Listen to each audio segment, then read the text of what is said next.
We cannot be at the mercy any longer of a few suppliers whose viability could come into question by unanticipated shocks. Assumed the G20 presidency last December, we were acutely conscious that most of the global south would not be at the table when we meet. This mattered very much because, as I have underlined, the really urgent problems are those faced by them. To discuss their concerns without providing them a fair hearing appeared extremely unfair. And India itself, so much a part of the global south, could not stand by and let that happen. Therefore, Prime Minister Modi decided to convene the Voice of the Global South Summit in January of this year. We heard from 125 countries directly about their challenges and priorities. And on their behalf, these have been made central to the G20 agenda.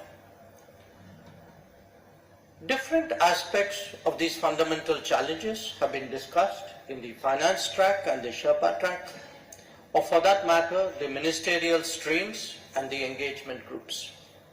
And as a result, we have deliberated on issues of debt and finance, on sustainable development, climate action, food security, and women-led development. The core mandate of the G20 is to promote economic growth and development, and that cannot advance if the crucial concerns of the global south in the areas that I have highlighted are not addressed.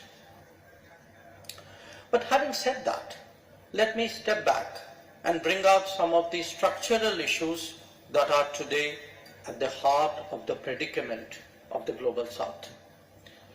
Key among them are the concentrations of various kinds created by the last 3 to 4 decades of globalization.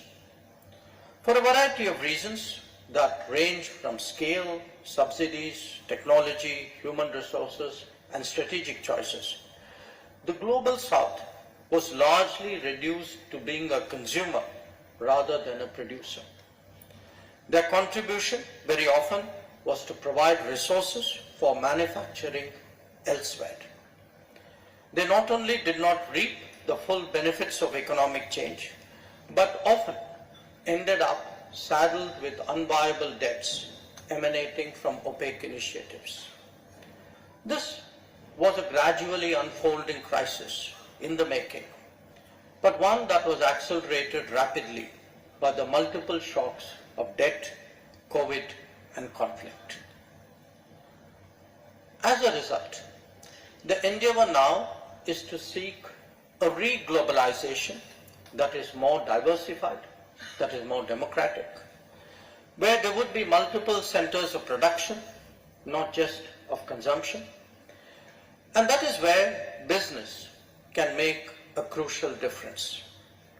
We cannot be at the mercy any longer of a few suppliers whose viability could come into question by unanticipated shocks. This was starkly apparent when it came to health